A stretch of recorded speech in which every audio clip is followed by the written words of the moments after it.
futur proche. So if you want to translate this futur proche directly, it would be like the near future. So technically, it is one way that we've got to express the future, but then we keep a structure that is conjugated at the present tense, okay?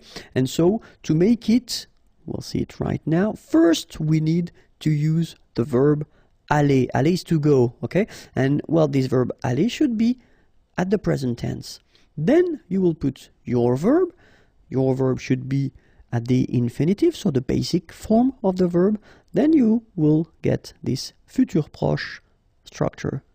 Okay, so it is like in English, for instance, when you say I am going to something, that it is exactly the same structure. Okay, express something that you want to do or you are going to do. Okay, but still it will be at the present tense. Okay, so the only thing that really you should remember and know by heart is the verb aller at the present tense. If you don't remember it, well, don't worry, it is coming right now. Je vais, tu vas, il va, elle va, nous allons, vous allez, ils vont, elles vont. Okay, so this is the verb aller at the present tense. Okay, let's see it one more time. Je vais, final S not pronounced here, and remember when you combine this A and E together, you get the sound E, so really open. Je vais.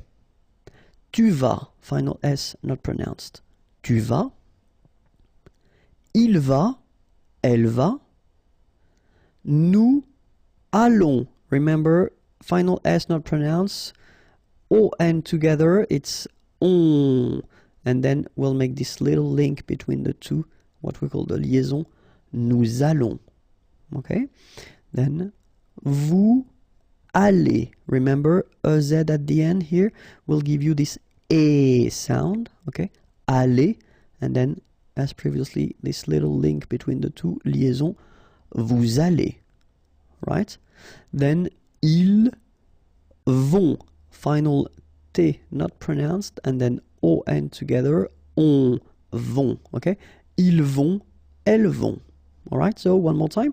Je vais, tu vas, il va, elle va, nous allons, vous allez, ils vont, elles vont. Okay? So that's the only thing that really you should modify or conjugate, because after that you will put your verb at the infinitive form. So let's see a few examples now. And the first one, je vais sortir ce soir. Sortir is to go out, ce soir, this evening. Okay? So I am going to go out. Sounds strange in English. This evening. Okay? In French, well, it's quite possible here. Je vais sortir ce soir. Then, elle va apporter un gâteau. Apporter is to bring. Un gâteau, a cake. Elle va apporter un gâteau. Okay?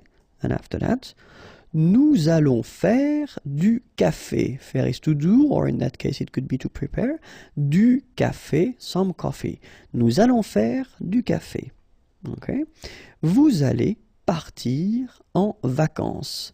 Partir is to go. En vacances, on vacation.